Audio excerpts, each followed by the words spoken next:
Salut à tous, alors dans ce petit tuto je vais juste vous expliquer comment paramétrer correctement votre avion pour que ce soit qu'il réagisse à peu près comme dans le réel. Donc c'est assez simple, donc vous allez dans modèle, vous mettez changer modèle, vous choisissez votre modèle.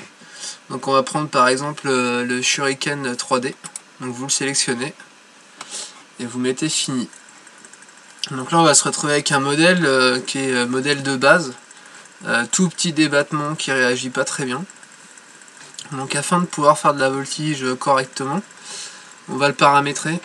Donc vous allez dans modèle, vous mettez modifier, et donc là dans modifier on va le régler, est-ce que ça fonctionne correctement, donc au plus près de la réalité. Donc vous allez dans assistant échelle, vous laissez la taille en 2,50 m, c'est très bien. Ensuite suivant, donc YS c'est le nom du, le son du moteur. Donc moi je préfère le DA 150. Les couleurs, il n'y a pas le choix pour celui-là, c'est les couleurs par défaut. Mettez fini. Ensuite vous cliquez sur simple en bas là. Donc simple. Et donc là moi il est automatiquement en avancé. Vous, quand vous allez cliquer, il sera en intermédiaire. Donc je vous conseille de le mettre au moins à 80% pour que ça fasse quelque chose de correct et que les débattements soient aussi de taille correcte. Voilà, donc une fois que vous avez réglé ça, vous mettez fini. Et là votre avion va être réglé correctement.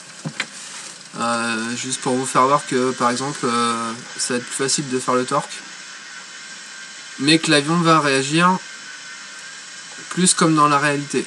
Donc là vous êtes à 80% par rapport à la réalité. Et si on règle l'avion de façon à ce que vraiment il soit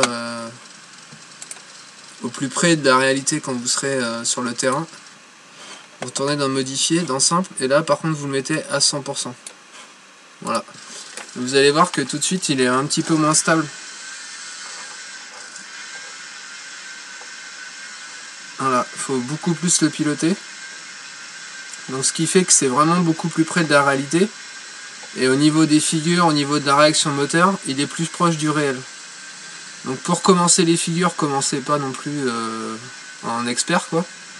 Mais au moins mettez 80%, comme ça, quand vous allez revenir sur le terrain, ça vous fera pas un grand changement entre le simulateur et la réalité.